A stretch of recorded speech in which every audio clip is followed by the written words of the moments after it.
Well, hello everyone. This is Ashley with Court Reserve and Old Coast Pickleball.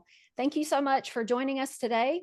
We are so excited to just talk about so many things that's happened in the last year. I am joined by one of my favorite humans, Jack Johnson. He is our director at Old Coast Pickleball. Welcome, Jack. You're just up the road for me in Jacksonville. So happy to have you here today. Hey Ashley, thank you so much. All right.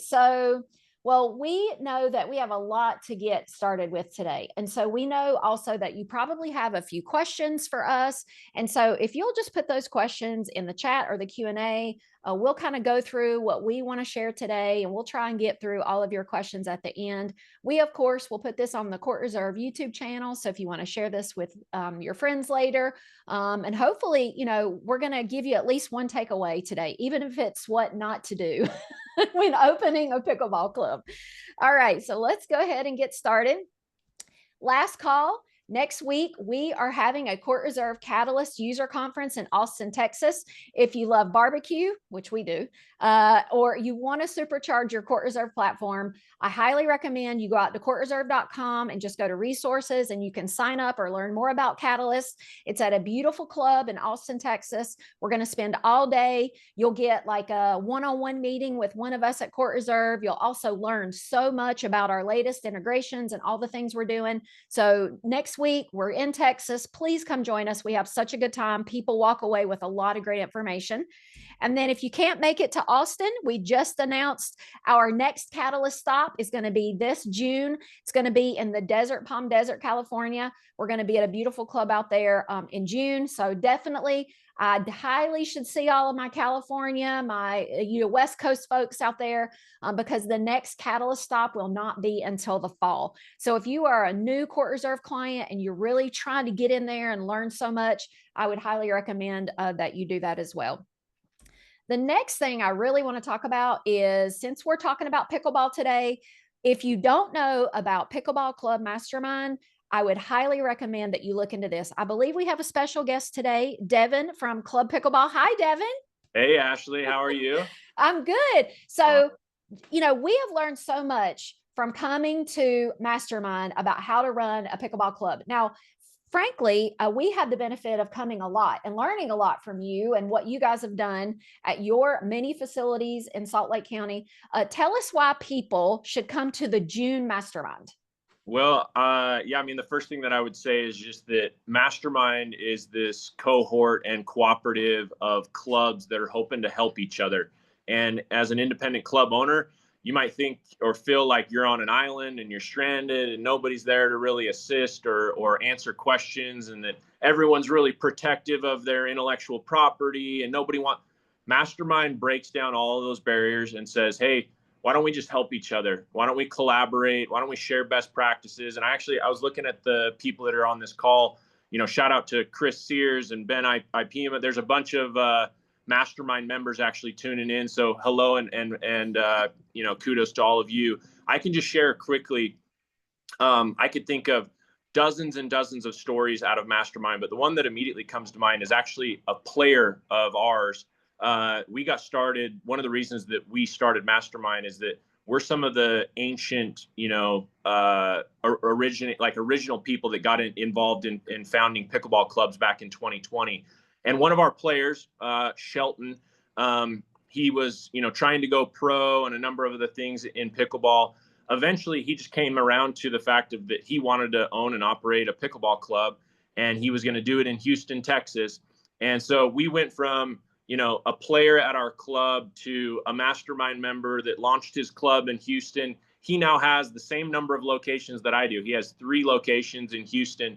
And if you talk to Shelton today, he would say mastermind, helped him get to that point. And so I can just promise you, if you came to Mastermind, you'd be blown away at the value, the strategy, and all of the, I guess, just mind share that happens there. And we give you the club pickleball model and approach, and that then you don't have to reinvent the wheel, and you don't have to walk into a model wondering and speculating about what might happen.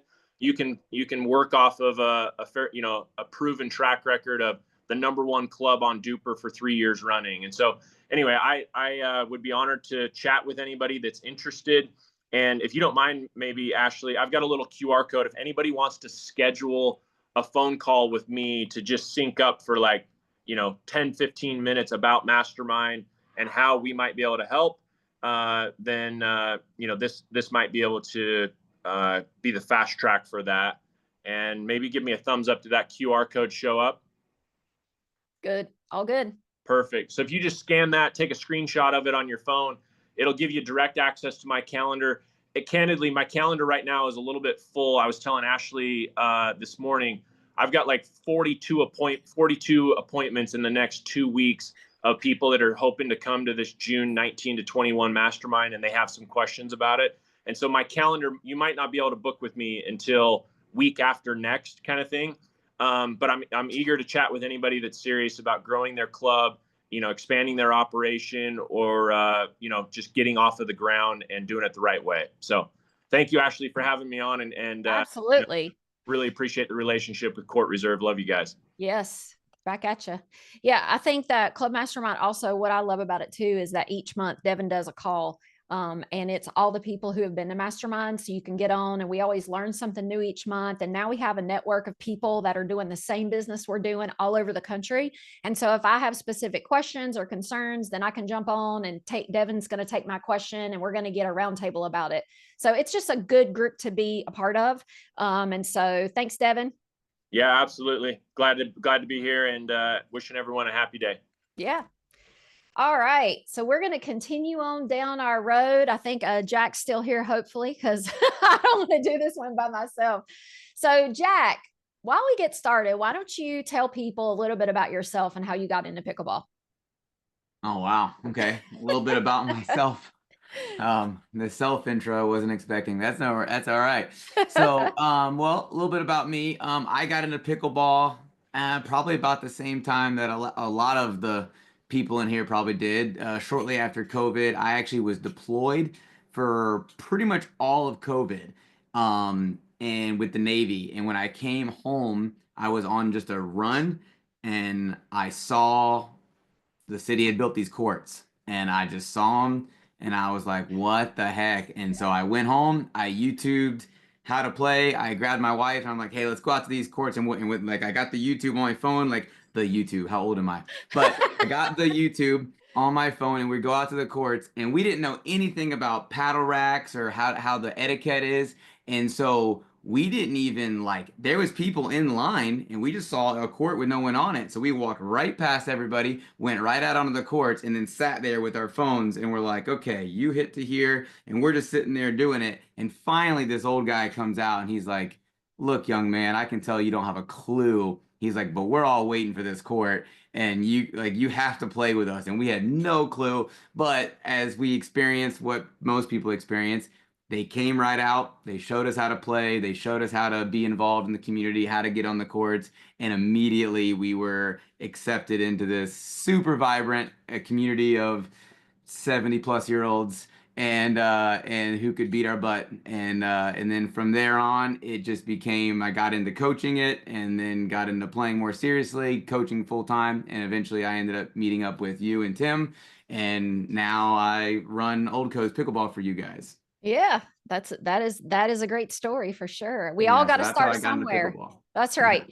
All right. So let's talk about our launch. So, Tim and I, we moved to St. Augustine 4 years ago. Court Reserve was already a viable existing business that we bootstrapped. People often ask, well, how did you get the money for Old Coast? Do you have investors? No, it was good old, we saved our pennies. And then when we had the opportunity, we started looking at, all options for Old Coast Pickleball. We started looking at small buildings, big buildings, land. Do we build? Do we wait? And so Fortunately, here in St. Augustine, we have a lot of boats, and boats live in big marinas. And so there was a big place, the Shipyard Marina, that's located here close to downtown St. Augustine. And there came open a space. Basically, it's 3 spaces into one.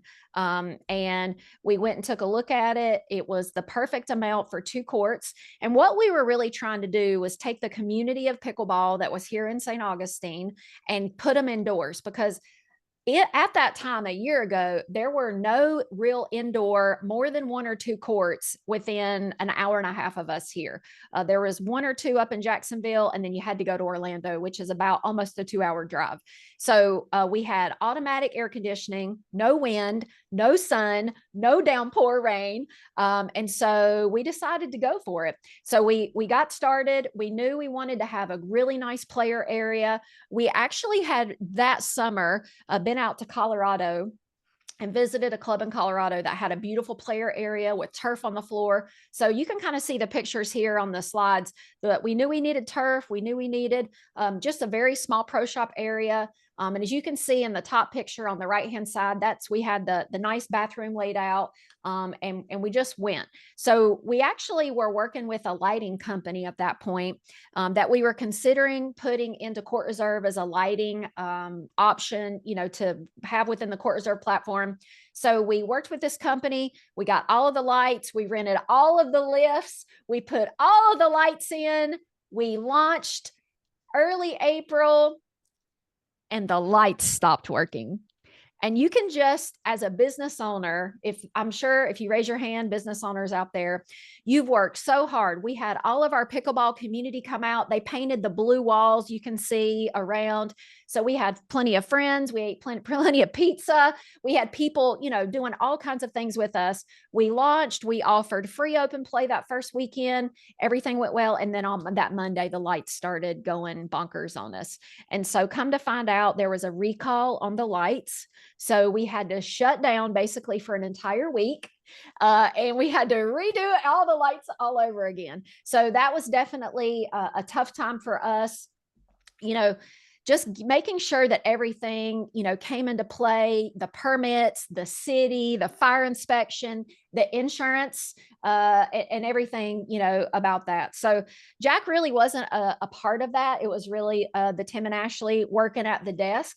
Our entire focus was really to build culture. And all those operational realities came into play when we were trying to sit down and check people in at the front door. We were trying to get people with their, what kind of membership they wanted at Old Coast Pickleball. We were trying to figure out based on what we had learned at Mastermind. No kidding. I know we're flying the flag for Mastermind, but we followed Devin's membership model for a 2-court facility as much as we could. And we started, getting folks in the door for sure. And so I know you guys are putting some questions in, but we're just going to keep rolling, and then we'll come back to that. So Jack, you actually came to know us about that same time, May, June of last year. You and Tim were playing a lot together at another facility. And then we decided that we could not run Court Reserve and run Old Coast Pickleball at the same time. We needed a community, a culture builder. And so when you came through the door, tell us about your first couple weeks and the operational things that you did at Old Coast Pickleball. Yeah. So when I came on board, the vision was never to have a 2-court facility. The vision was we had made a deal with another building that was being, constructed, and we had the floor plans laid out. We were going to have this 12-court facility for our area, and all of even going to Mastermind and things like that. All the models were based around this is what we're going to do. And so we had this 2-court facility though that we were going to be able to open a year early and build our name and build our reputation and build relationships with the players in expectation of this larger facility opening. And we have faced delays and with the larger facility with construction and things like that. And so now we found ourselves in this 2-court facility. And, right off the bat though, everything, since we were started with the mindset though of we're moving to somewhere bigger, everything was about geared around the player experience. Everything was about, hey, how do we make it so that when people play here, they're like, I don't want to play ever anywhere else. A lot of people the idea when they think of opening up a club, they think about, oh yeah, you just like put the courts in there and then, tell them to go have fun. And it quickly becomes Lord of the Flies. And what we discovered is you think, hey, your local Parks and Rec department, 4 courts or 6 courts or 8 courts or whatever it is, can become chaotic. Well, 2 courts with no structure becomes absolute mayhem because there's nowhere that you can get away from. Like if there's a bad apple on 1 court, they're not going anywhere. It's going to control everything. And so we quickly realized we have to be organized. We have to have somebody who has a heart for the whole, being the one who is the with their hands on the steering wheel, instead of having it be just for whoever's the local court bully telling everybody where to go and who's going to be here, and we're 5-0, so this is our court and you can go down there with the 2-0s, and no one under this tall allowed, that kind of attitude, which you can see sometimes at local courts. Whoever's the loudest, they get to run the show. And we quickly realized that we had to be organized. We had to control how things are going to flow, how long they're going to be on the courts, and honestly, we had to create ways of having objective standards of how to measure the player experience. Like, we don't want people having to sit around. So quickly, we had to go to rally scoring. Yep. So originally, like most of us are used to regular scoring. Well, the problem is you've got 2 people off the court, and now you've got people waiting for 45 minutes because they're over there going 0-0-2, 0-0-1, 0-0, and it's just like, good grief, like somebody let these people score. And then they're missing their serves, and you're like, oh, we're gonna be here forever. And rally scoring made it so that literally I have 2 courts. Each court will end their game if we start them at the same time, roughly 90 seconds within one another. And so we're able to then predict how long people sit, and we can have rotations. We can even have full-blown tournaments that we know how to move the people, because Rally enabled us to verify how long these matches are going to take. And yes, it took a little bit of getting used to, and for sure, we don't count it the same as if we had like all of our Moneyball players come in for $1,000. We're not going to necessarily do the same scoring. But when it came to rec play, there was a little bit of pushback right at the beginning, but people began to love how they knew that if they showed up, they were guaranteed they won't sit longer than 10 minutes. They're guaranteed that if they showed up, they would play their entire event in the time that was allotted with their work schedule or whatever it is. And so, there's an author, Jocko Willink, he talks about discipline equals freedom. And we discovered very early on for us that the more disciplined we were in some of these things, the more free people felt on the courts, and just a better experience they had overall. So it ended up being those things that we were controlling at first ended up making a better experience in the long run. All right. So before we move from this, what comes to mind is the fact that, when Tim and I started, and then when you came on board, we all had some really great ideas, right? And, let's talk about Duper, right? Because we were a Duper out the door. Everything was Duper rated. And let's talk about the reality of how we ended up where we are with Duper today. Not in a bad way, but we just had to learn what worked for our club. Take it away. Yeah. Yeah. And so, it's interesting though, because like now that I realize, like, I don't know who's on this call. So like as I go to discuss Duper, it's like, man, like because I actually we love Duper. I mean, yeah, and I've been featured, like they've quoted me on their social media platforms and stuff, and I'm like, oh geez. So which, if anyone from Duper's listening, I could use a bump in my rating, but I'm just almost there. But so yeah, we started off as everything was in Duper. So, and the goal was there to be able to really get an accurate a rating for all of our players, and then be able to sort them. And because from what we've experienced, the best player experience on a pickleball court is when you're playing against people who are on a same skill level. That's the best overall experience you're going to get. And it's the biggest complaint from higher level players and low level. I mean, I have players that their Duper is a 2.8, and they're complaining that they have to play with the bad players, like, because there's still skill gaps. And so it doesn't matter if you're a 5-0 or a 3-0, you don't want to play with people who are drastically in a different skill range. And so the goal there was to get everybody rated, and to maybe take the pressure off of Duper, like off those games if you play them all the time.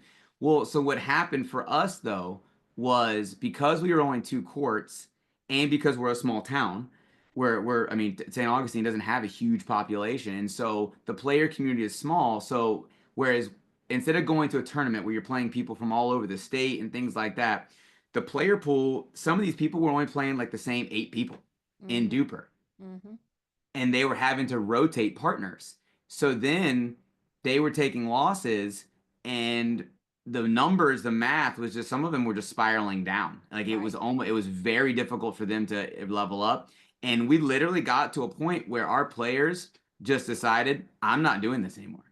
And this is kind of, and we'll probably talk more about this, but like where we're at now with Old Coast, I want to write a curriculum on how to open like how to have the worst idea possible, because we're in an environment where just down less than 10 minutes away, the city built 12 brand new courts. Less than 10 minutes the other direction, the city built 6 more courts, and they're covering them. Like, we have pickleball everywhere in St. Augustine, Right. and the city just keeps adding more benefit.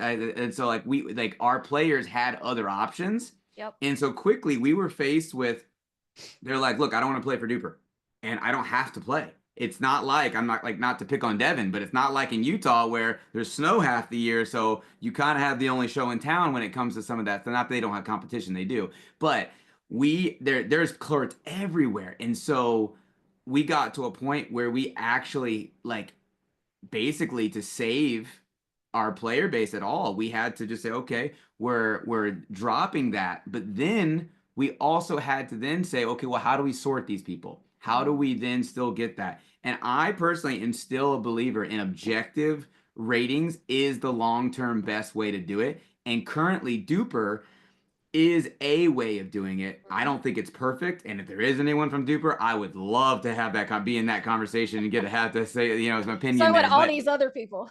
yeah. So everybody, I'd love to be able to know what's some of that's going on. But um, we really had to listen to our customer and realize that, yes, we think this is a solid way of doing it, but it was hurting their experience. Yeah. And we had a lot of players who they can't necessarily organize their own games out in town. And so they loved us because we were guaranteeing them round robins with teammates and things like that. But then their dupers, because they weren't winning or whatever, were getting hurt. And it began just people, Duper became whatever your duper is, that's more important than having fun. Yeah. And they literally stopped coming. Right. And we reached out, and it was like, hey, if you guys don't, like, if you're not going to count them in Duper, we'll come. And so, and then now I will say, though, after a year, we're getting more and more requests for dupers.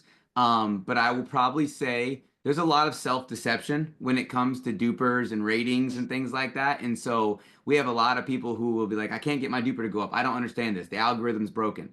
And it's like, well, I'm looking here and you've lost your last 15 matches. And it's like, well, were you expecting to go up from losing to these, you know? And so there is a little bit of that. But yeah, I mean, we were hardcore. This Yep. is what we should be doing. And I still think objective standards are good. But just because it's good on paper doesn't mean it actually applies to your specific demographic, because our community, the best way for us to serve them was to pivot a little bit on that. And we're still Yeah. working. I mean, that's a constant debate.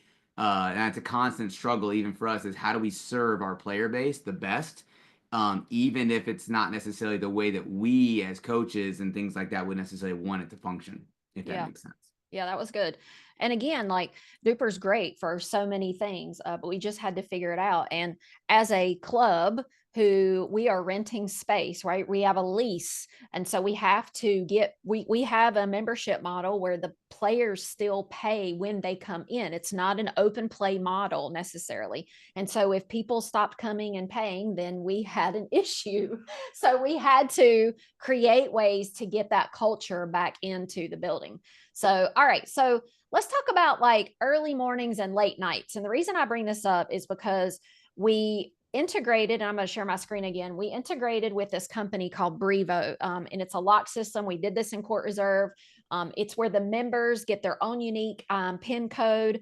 And then you can kind of see on the left is our PIN code box. This is actually at Old Coast Pickleball. And on the right, I took a picture of the door. So just spend a really quick second, Jack, because I know we have a lot of members that come in like early morning. And from an operational standpoint, Brevo's really helped us save from having to pay a person to get up and go unlock the door. Yeah, so this is great. And honestly, when we first got it, I'll be honest, I was kind of like, cool, whatever. It's a doodad. We pay money to feel fancy. But and now that we've used it though, we are able to be 24/7 if we want to be. Yep. And we are also cashless, which does help. Takes a little bit of the pressure off of us feeling like, oh man, they're gonna take something. It's like, well, you can go in there and take something all you want. You're not gonna get much. Right. And we have cameras, but by far, pickleball is a community, and so the pressure to behave is from the community.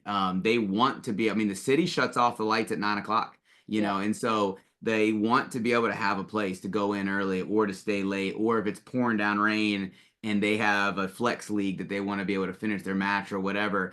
And so, yeah, I mean, honestly, it's court reserve. I mean, I'm obviously I'm wearing a t-shirt and I'm here on the Zoom call, but I don't work for Court Reserve. I work for Old Coast, and so I'm a customer of Court Reserve, and Court Reserve enables us to. I mean, they go in there, they book their window, and we set the buffer time 15 minutes prior, 15 minutes after their code will work.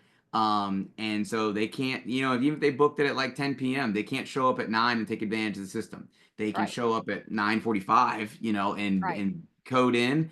And honestly, it's great. We actually have had zero issues. We've had not a single person take advantage of it and have players come in who didn't pay.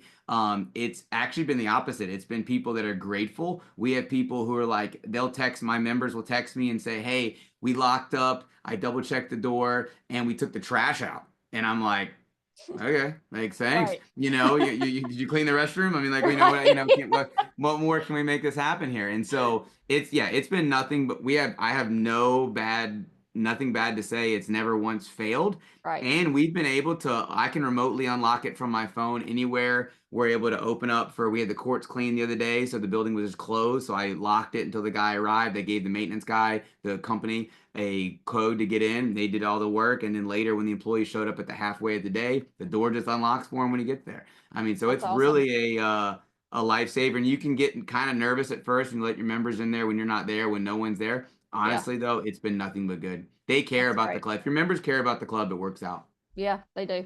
All right. So the next thing I want to bring up, because I think this is super important, is at Mastermind, Tim and I heard Devin talking about selling parts of your club for sponsorships, especially when you're new, especially when you're opening up. You need that cash flow to kind of get things going.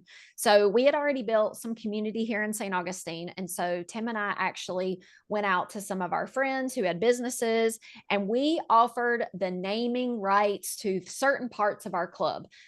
We offered it to a local accountant and a local like sports embroidery company, and they paid us an amount of money for sponsorship for an entire year. We put their name up on the court. They got their name in the Court Reserve app on the court. So every time a player logs in, then they see the Kluke and T-Ball court or the Sports Corner court. And so it's constant brand recognition in the local community for these folks. We also have a local like stretch lab that has a banner in our club, and we have a bathroom sponsor.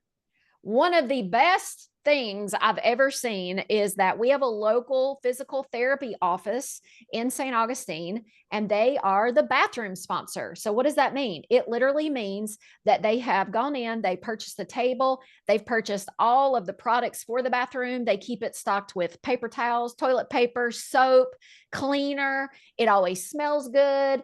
They have a little blurb in there. But Jack, since we're coming up on the next year, I know you guys have worked with some other folks. Talk just quickly about some of those sponsorships, because I think sometimes people miss out on this, and it's a great way to drive some revenue for the facility.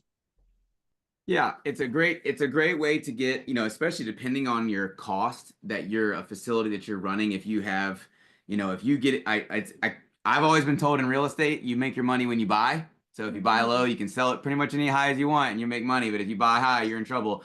And so if your rent or your purchase building is cheap enough, well, I mean, potentially $1,000 uh sponsorship is huge. I mean, you could have players empty for weeks and you're making money still. And so I know for us it is big, but it's also big with your members. So like for example, Kluke and Tebow, the law firm or the accounting firm and Sports Corner are partially owned by the same families. Well, when they're in there and the coaches are telling everybody where to go and they're like, okay, I want these players over on Kluke and Tebow court, and I want you guys on Sports Corner. Like I watch and like those owners, like they like hearing their business names called out in the club all day, every day, and they like Yeah. seeing on the YouTube the YouTube. How old am I? They like seeing that stuff, and anyone who's a business owner in here, like that feels good. And so in pickleball, it's a community. It's these players in here all the time, and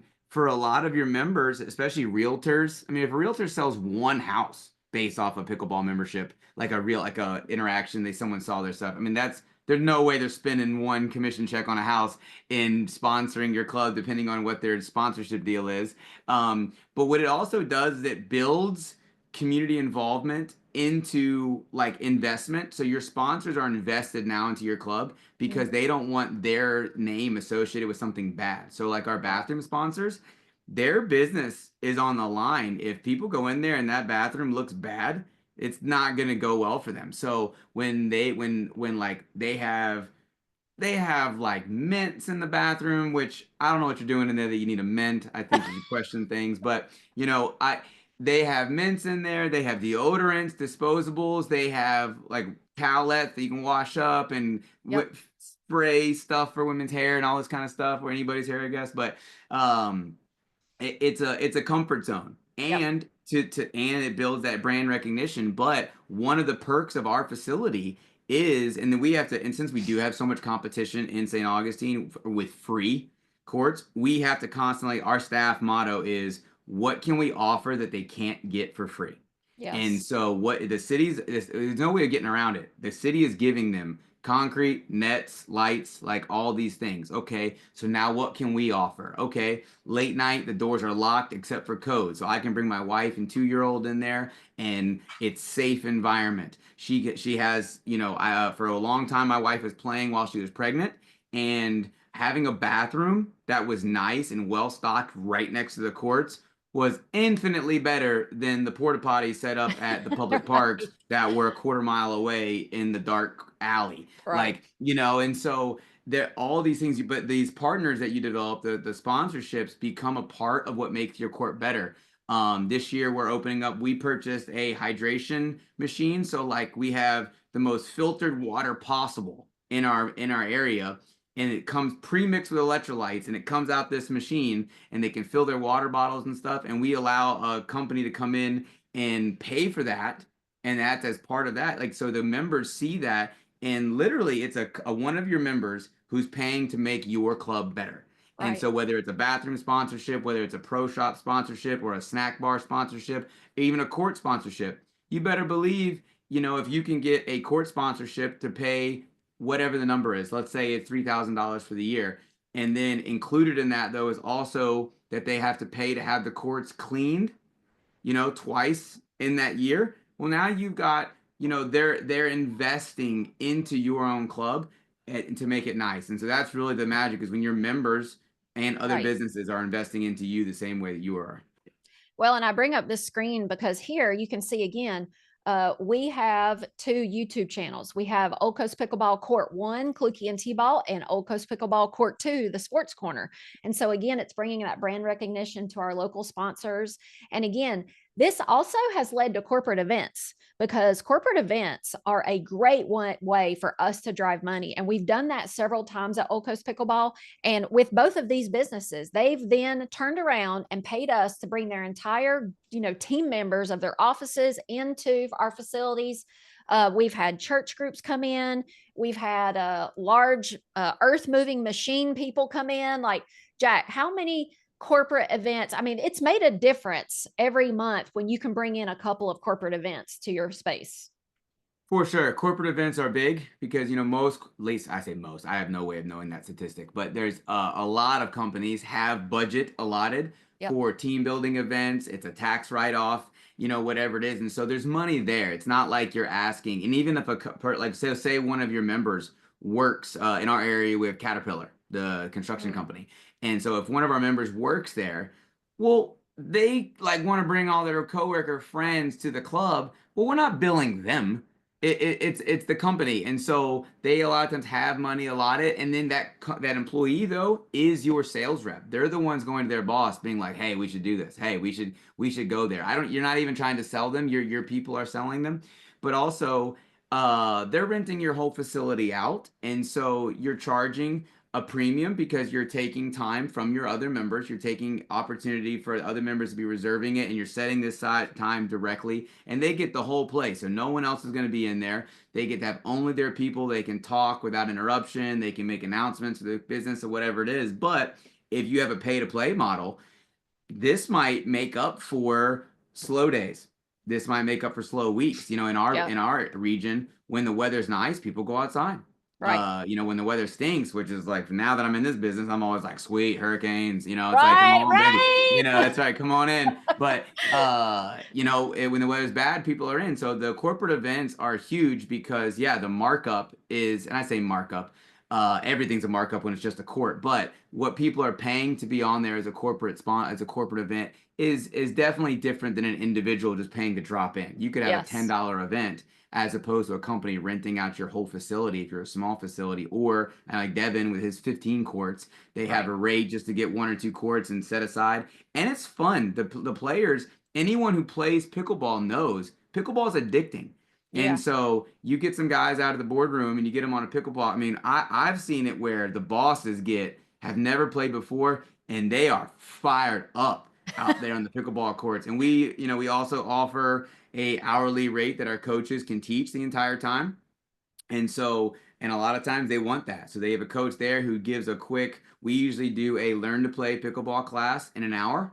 And that's where the coaches takes them from never having played before to where they can run their own games in an hour. And then they spend the remaining hour or two that they've rented playing the games. But the coach can either be paid to stay out there or he can, the staff go back to the desk or whatever. But after that point, they're running it on their own.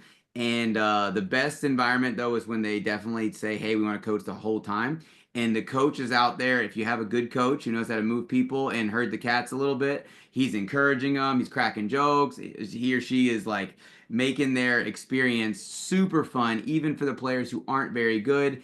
And every single time, we've never had a corporate event who has not said, hey, we're coming back next quarter, or we're coming back next year, Yep. or they always have said, we're doing this again. This was a blast. We finally get why, Susie in HR is always missing for for stuff for pickleball. Like this makes sense now, and we want to play here now. And then you get more members too. We've had That's many right. corporate events that led to now you're a member because your business, your work took you here. You had mandatory fun day at Old Coast Pickleball.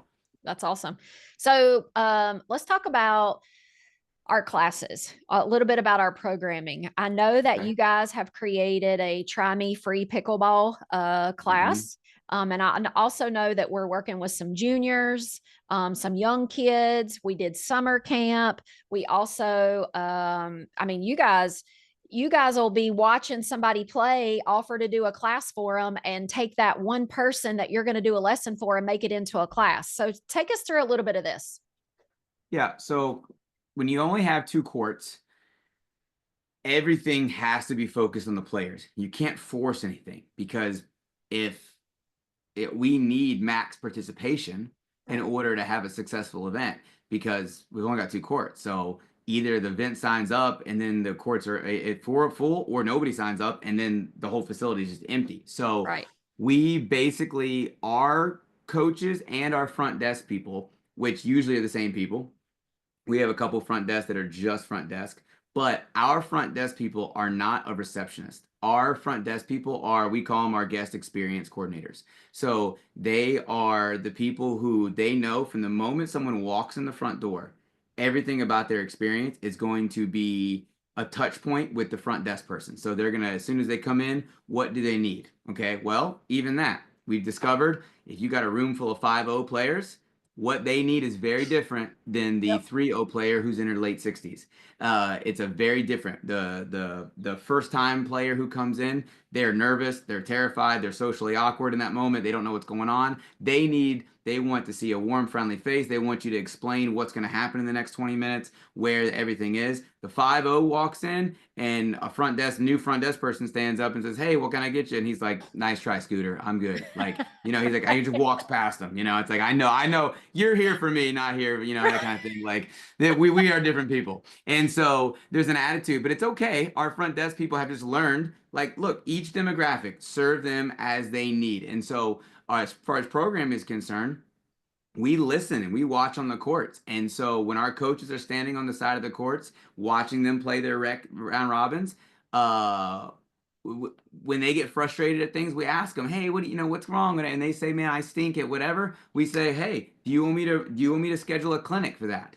And immediately they're like, "Yes, I need help." And say, "Okay, guys, hey, would anybody else, what time works for you?" And if we can get one person to give us a time that works for them, I say, "Great. I'll put it in the system right now and I'll sign you up. How about that?" And then that person, we tell them, "Hey, go tell everybody else that you think would be and that we're going to have this clinic." And they also know that if we don't get people for the clinic, that it gets canceled. And so they want that clinic.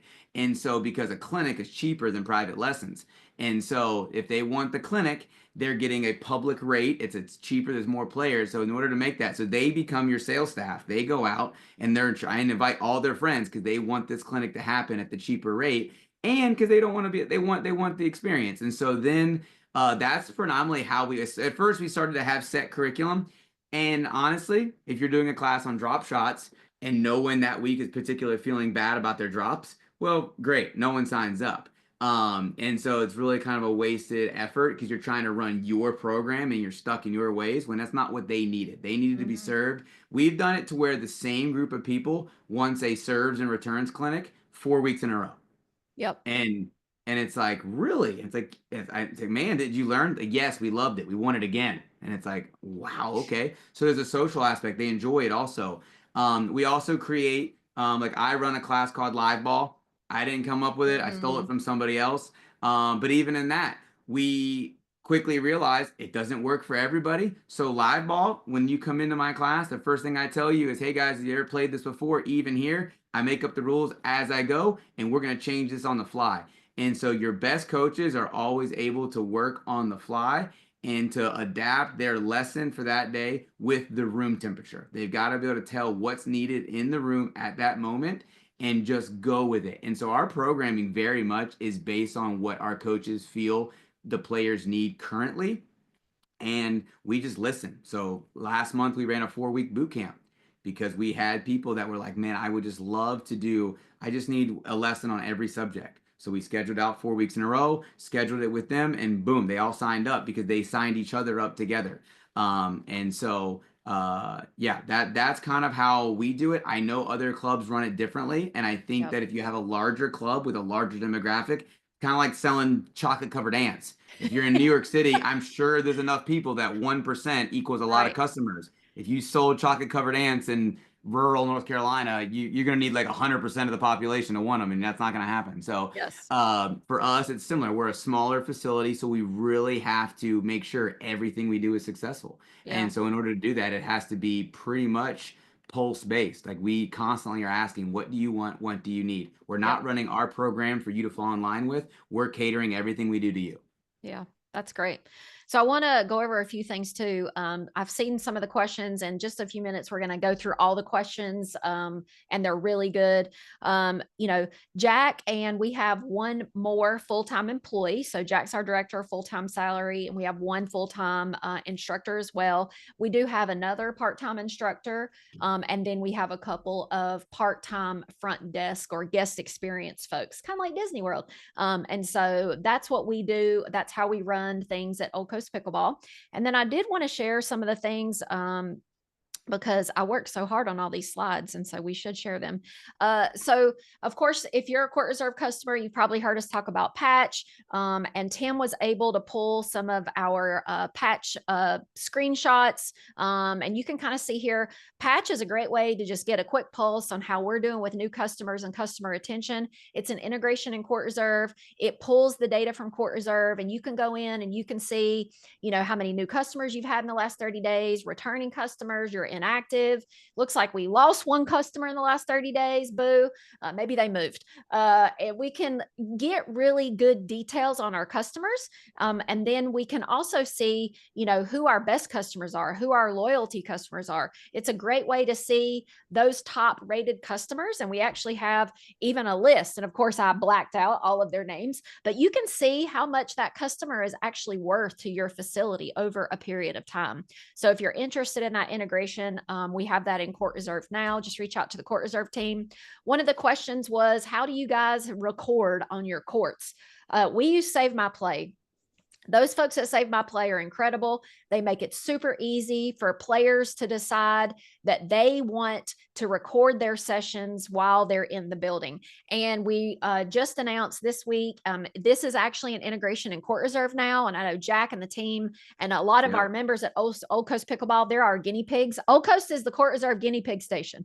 And so a lot of our players have been, when they go into their Court Reserve app, they're asking to record my session, and they show up and it's emailed to them afterwards. And it's fantastic. And if you go to the Old Coast Pickleball YouTube channels, Old Coast Court 1 or 2, Kluki and T-Ball, or the other one, you can see the camera quality is incredible. It is really good. And so Save My Plays there now. And then Pour My Bev, we just did an integration with in Court Reserve. We actually have a Pour My Bev machine at Court Reserve, but we do not have a beer and wine license yet. So to be determined to come. But this is also another great integration for us as well. The last thing I want to talk about really before we go into your questions, because it's going to lead us into a couple rabbit holes, get a good website.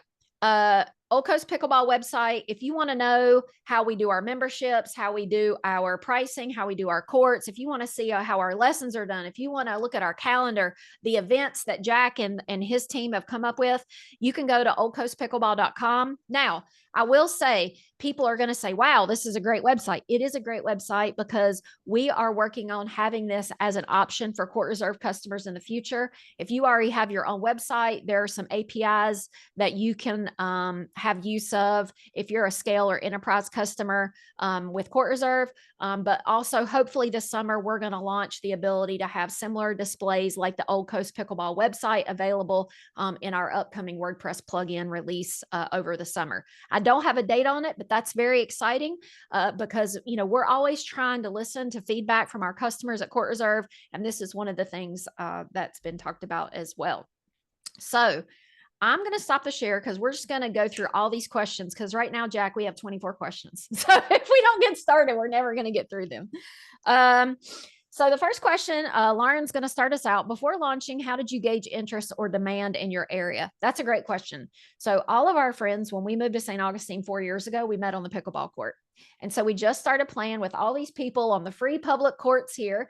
And of course, I am married to an entrepreneurial mindset, Tim, and Tim's always wanted to have his own pickleball club. And so we just started the work. And so we started getting enough friends together that we thought we could make it work. Actually, if you watch one of the oldest Court Reserve YouTube webinars that I've done, it's probably been about 3 years ago. I did one with the Pickleball Zone up in Bend, Oregon with Werner. And he talks about, having at least a couple hundred committed pickleball friends if you're going to open up a pickleball club, because you got to be able to pay for things. And so did we have demand in our area? Absolutely. Because when it rains and it's really windy and it's really sunny, there's always room for pickleball with air conditioning and a nice bathroom for sure. Financial lessons that we learned. What were the biggest unexpected costs in year one?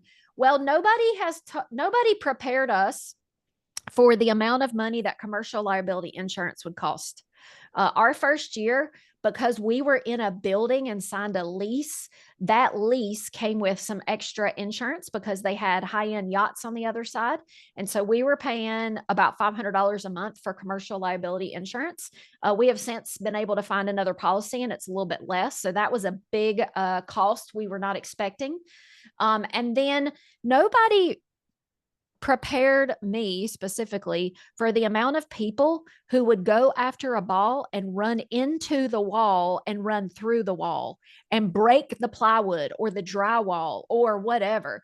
I know that when we first opened, Tim and I were working the desk every day. And one day Tim calls me on the phone and he said, "Babe, I almost saw a lady die today." And this older lady had gone after a ball to one side of our courts and she didn't stop. And she ran right into the wall and fell right to the floor. And Tim's heart broke. And so we had to pay about $6,000 for some pads to go on a wall that's a little bit closer than the other. Now, granted, Jack, how much there's like what, 4 feet from the net to the wall? Like there's plenty of room to stop. She did not stop. So we didn't realize that we were going to have to repair walls as much. How many holes have we had to fix, Jack? Yeah, I didn't have any prior drywall and plywood, really good experience, but I really know how to patch walls now. Yeah, and honestly, that's been a big thing because you would not believe what padded walls cost. I mean, Yes. like Ashley said, it was like $6,000 for a short section. And Yeah. then you find out that honestly, if you put pads on a wall, people now decide that means I can hit it and it won't hurt. Yay. And so they actually run into it more often. If we put spikes in like a lava moat, I think we'd have more success keeping people off the wall. Yeah. Because when you put pads, it's a fun house. They're like, "Oh, I got this." Boom. Right. Yeah, for sure. So that's been one of our biggest. And I think just, I guess in the beginning, we didn't realize that we had a water fountain, but the water fountain kind of sucked actually. And so then we got a water bottle system where they bring you the big, like 5-gallon water bottles. And we didn't realize that people would not fill their water up at home. They would just wait till they got to the club and they would take and fill their entire water bottle up. And then before they left, they would fill their water bottle up again. And that was very costly to us. So that's why we went with the hydration. What is the name of our water hydration system, Jack? Do you know? I believe it's called maybe is it Optum or I'll let you look for that. Optimum Water Solutions. Optimum Water Solutions. So it's this great machine that, of course, they have to come and hook up. It's about, I don't know, $130 a month. It makes ice and the water with electrolytes, and it's fantastic. And we don't have to pay for the amount. And boiling water. Yeah. So we don't have to pay for the amount of water.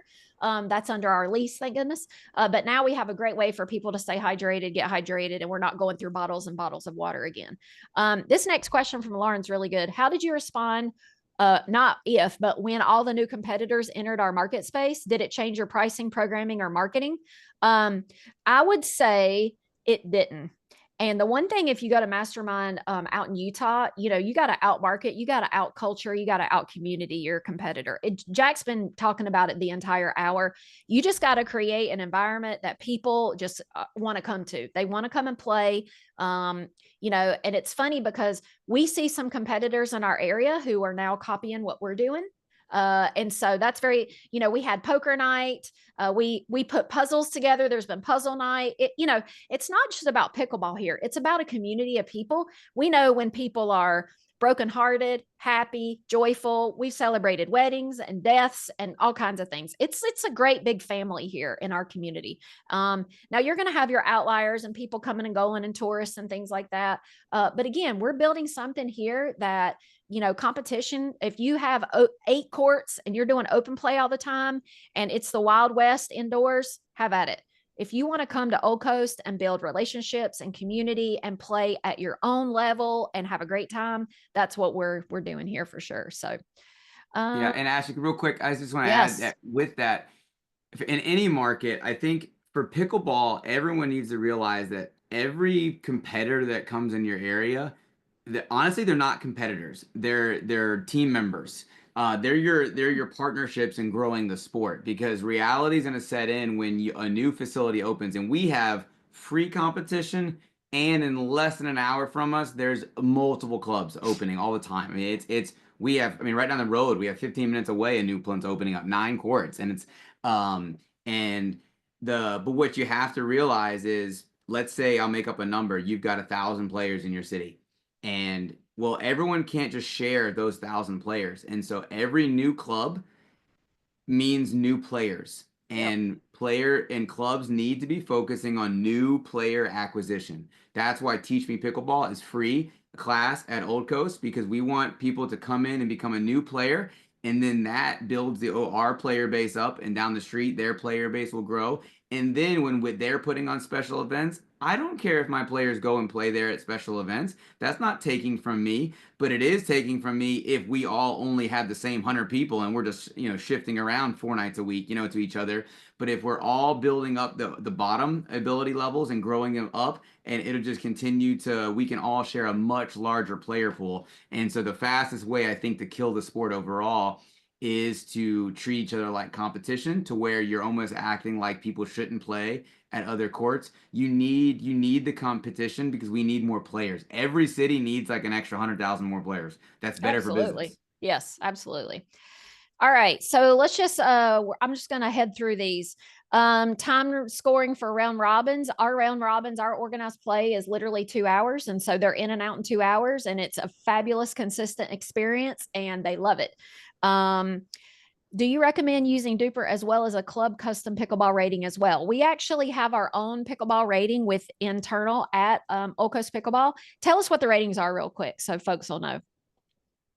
So we created pickleball, like the round robins are done by levels. So our bottom tier, which honestly is kind of really been shrinking, would be anything below 275. And then we call it level 4, which is 275 to 325. That's the range, self-assessed.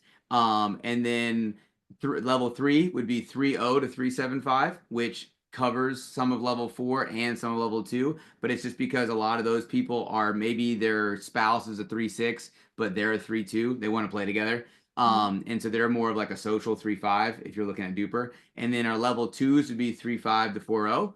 And that's pretty much your 3-5s who are wannabe 4-0s. Like, that's the people who they're competitive. They want to go to that next level. And I don't mean that as an insult. I mean that as these are people who want to compete at the next level.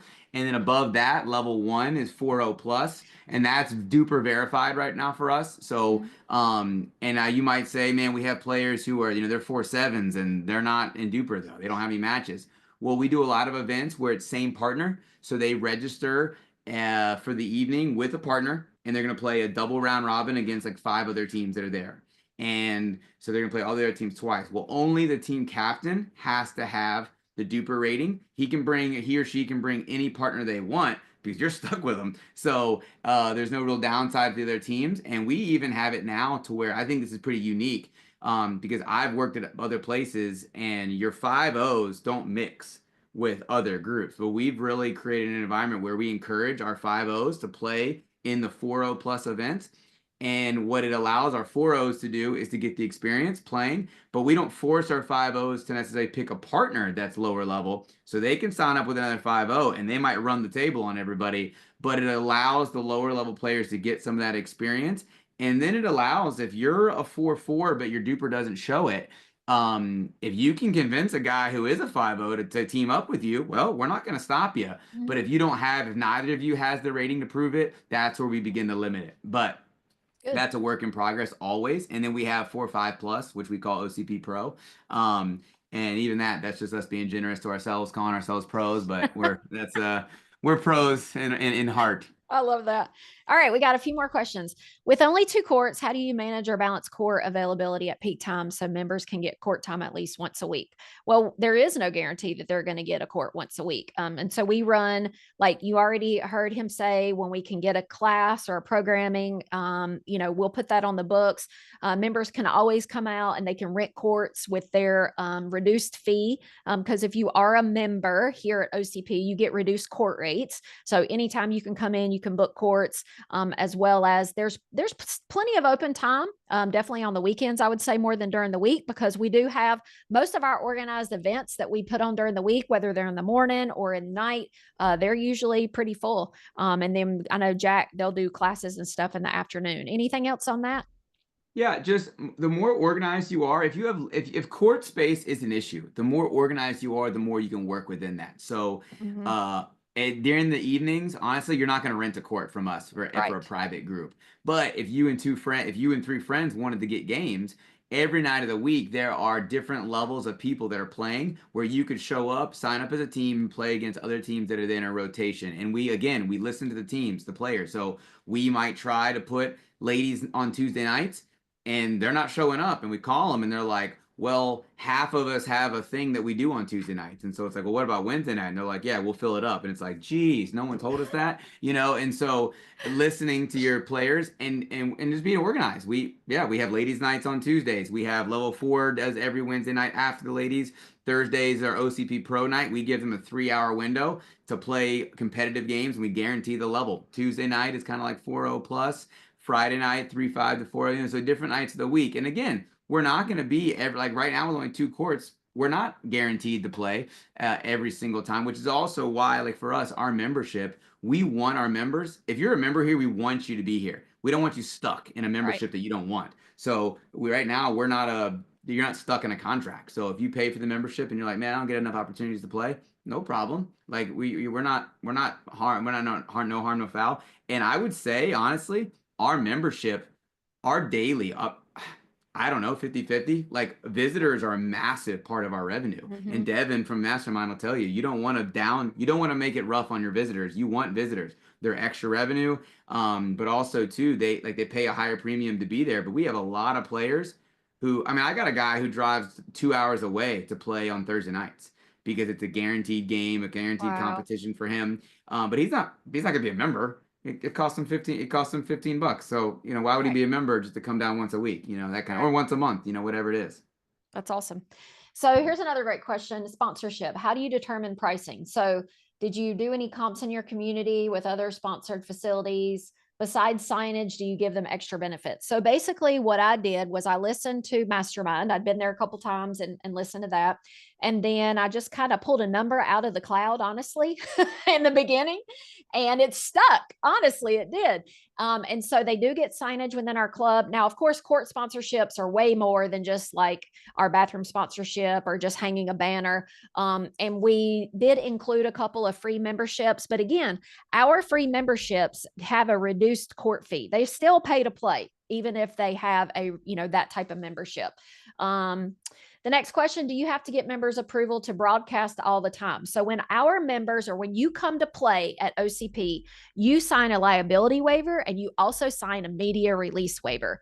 There are 2 waivers in court reserve. Everybody signs them. So you're basically waiving your right to, all media being filmed or, your picture taken or anything like that here. Jack, are lights direct or indirect? And would you recommend indirect or direct lighting? That's a great question. When it comes to, so we are direct lighting, but we get a lot of indirect bounce because the way that our ceilings are built. I do personally think that indirect is a super like premium, especially if your ceilings are lower. Our Mhm. ceilings are extremely high. We're in a massive marina building, so we can have direct lighting. And honestly, the lights aren't an issue. Even if the ball gets up in the air and you're looking at it, the lights are so high that it's not something that's an issue with the ball. If the ceilings are lower in your facility, I would definitely recommend looking into indirect, just because it's obviously you've got a bulb that's that much closer to the ball, it can affect it. But again, I think also too, it matters your area. So if you have a lot of high level players, you might want to look into having that premium lighting setup. If the Mhm. majority of your players, if they get lobbed, they're just letting it go because they're like, Yep. I made it this long. I'm not going out on rolling an ankle. You don't need to worry Yes. about the lighting. So that's kind of splitting hairs, depending on the level that your community. I mean, if you're in a 60 plus community, that you don't need to worry as much about the lighting. Yes, for sure. A couple more questions. Let's see. Somebody's asking for a copy of our media release waiver, liability waiver, and contract. We won't share that with you because it's by state. And so even in court reserve, we do not provide any liability waivers, anything at all. You have to go through your own state. We are, what I did in the beginning was I went through Rocket Lawyer. It's an online system that you can go and pull general liability and waivers all day long. And then what we did was once we had a little more time and money, we actually took that to a lawyer and he kind of mapped it up, but not much. But Rocket Lawyer is great for things like that. That's how we kind of got started with our own media release and liability waiver. We've got a lot of questions around like opening up an indoor club, 8 courts. What's a good number to max out for membership? You know, things like that. Again, there's no real number. You have to figure out what works for you. Go to Mastermind. I know we've said it a couple of times, but you're going to learn so much about how memberships work and the max membership per court and things like that. And it also depends on, you know, your competition in the area and what you're up against. Let's see. Did we use Swish or other software? Yes, we use Swish to run our round robins. And there's an integration in court reserve coming out where once you have your players register for your events in court reserve, you can hit one button and it says sync to Swish, and all those player names will go right into the Swish app, and then you can run those round robins and those things. And so that's a great integration that we have as well. And that's fantastic even for a large facility because they can do it on their phones. Yes. So they can do their own scores, inputting, all that kind of stuff. But the integration's awesome. We have it live, both the Save My Play and the Swish integration, and both of them are amazing. Yes, absolutely. Is cushioned court surface worth the extra cost? We did not do a cushioned court surface. We had a local court surfacing come in and do a great job. I'm not sure if the cushion's worth it. Jack, any thoughts? I've played it. A club right down the road from us has it. And a lot of our players play on both. They play at our club and their club, and I even play at their club. And don't tell anybody. But I honestly, I don't. None of our members have said, "Man, I just want to play there more because it's better."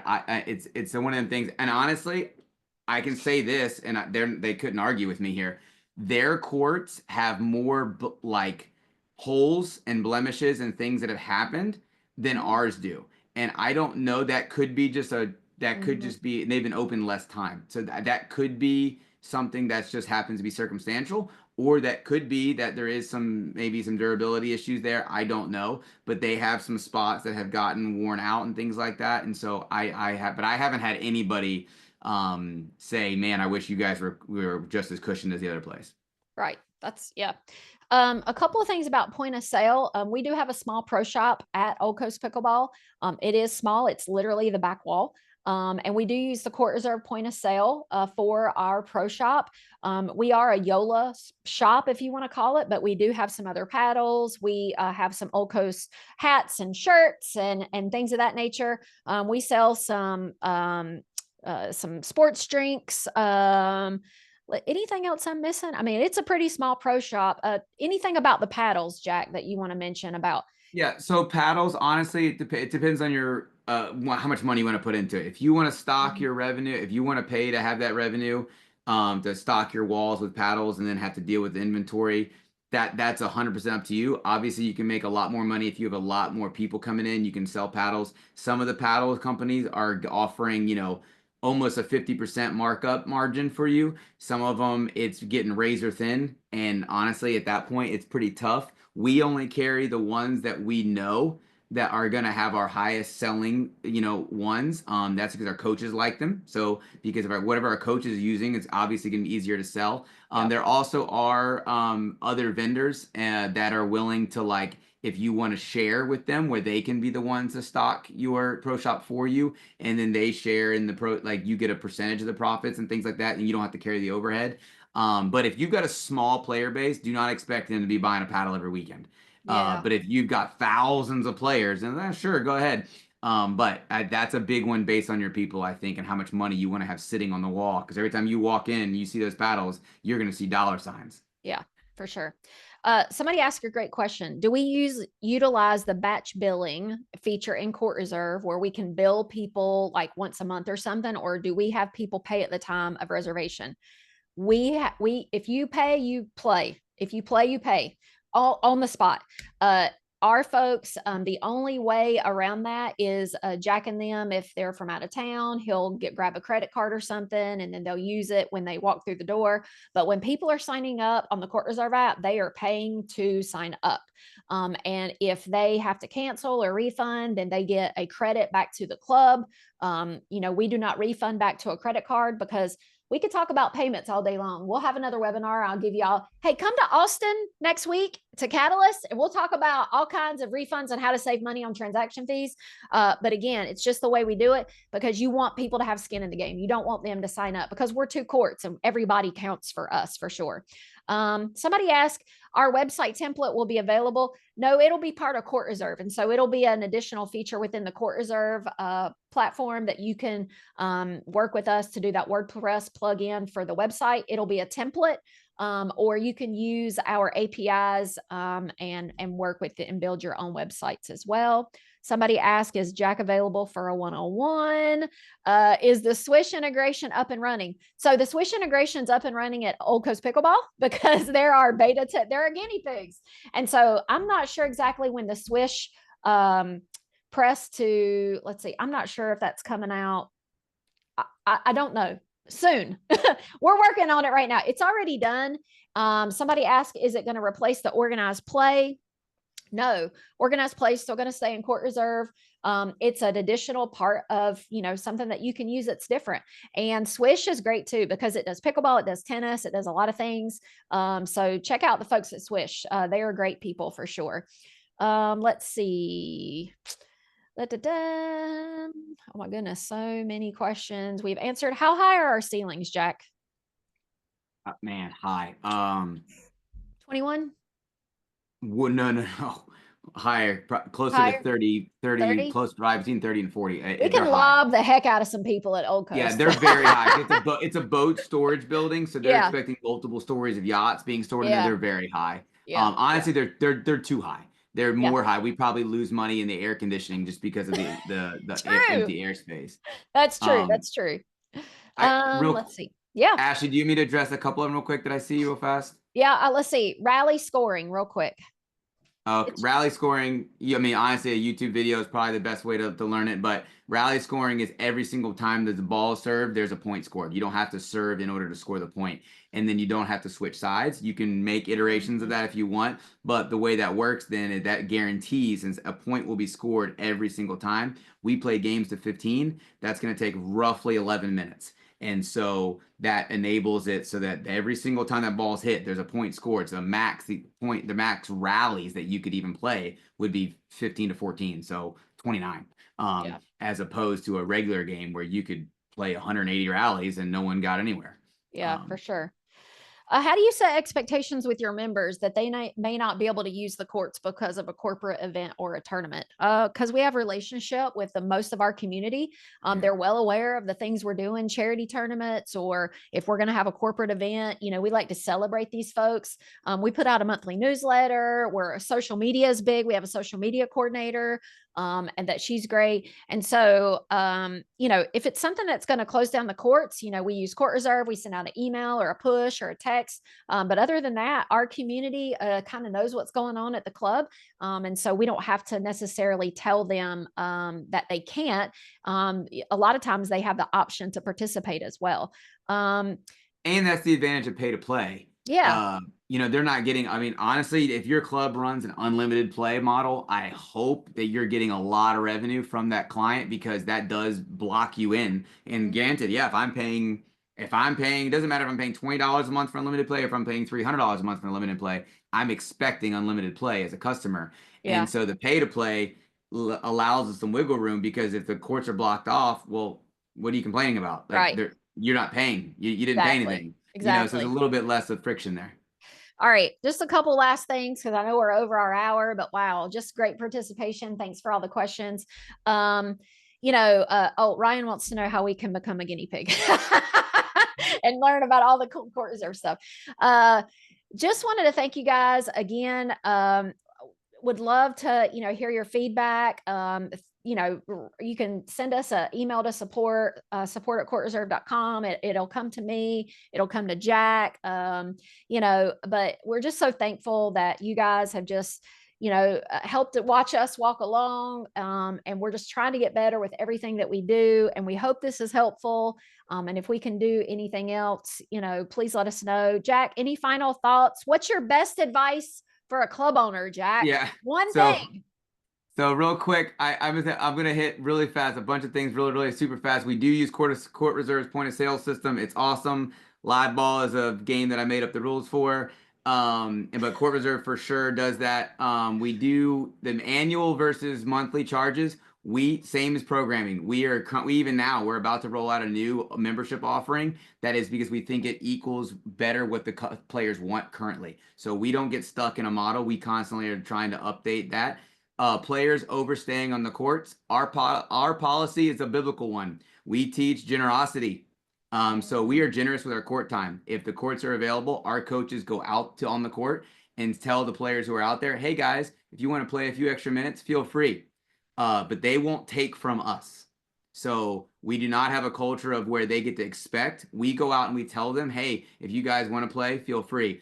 Other times though, we go out there and say, hey guys, I'm wrapping up. And so we are always generous with our court time. We win. Obviously, we don't lose money there. We gain friends by giving away stuff, but the culture is not that you can just stay out there as long as you want. So we have coaches wrap it up and coaches give it away. Each day it could be different. And then my number one tip for running the club would be serve your players. Make the players the focus, make their life, make it so that they tell themselves, this is the most fun to play pickleball. This is the best time to play pickleball. These are the people that love me the most. If you focus on serving the player, your club will be where they want to play. Because at the end of the day, they can get concrete in a net at a lot of places. And the only thing that's going to make them choose you is the way they feel when they're at your facility. Now, granted, that's how we run it. That's how I think the best way to run it is. You can go to a great restaurant where it's a chain and it's a good experience, you know what to expect, or you can go to a restaurant where the little Italian lady in the back is going to cry if you insult her food. It's a different experience, but they're different experiences. And so we are definitely the homegrown restaurant kind of feel. So my customers, I care. If they're not happy, that bothers me, and I want to serve them, and I think that's the best overall. That's great. Well, last thing, pickleballfacilities.org. They are a great organization. Josh Kearns is on our webinar today. And we're a platinum sponsor, and they're going to be hosting some things around the country. And so Freedom members, it's just a great partnership. We're all about educating people all over the world about pickleball and how to run pickleball. So you can check more out about them at pickleballfacilities.org. Don't forget about Club Pickleball Mastermind. If you want to hook up with Devin and forgot to take a screenshot, you can reach into support at Court Reserve and we can get you that information as well. Jack, thank you. Thanks for the last year. We'll do it again next year. All right. Thank you. Have a great day, everyone.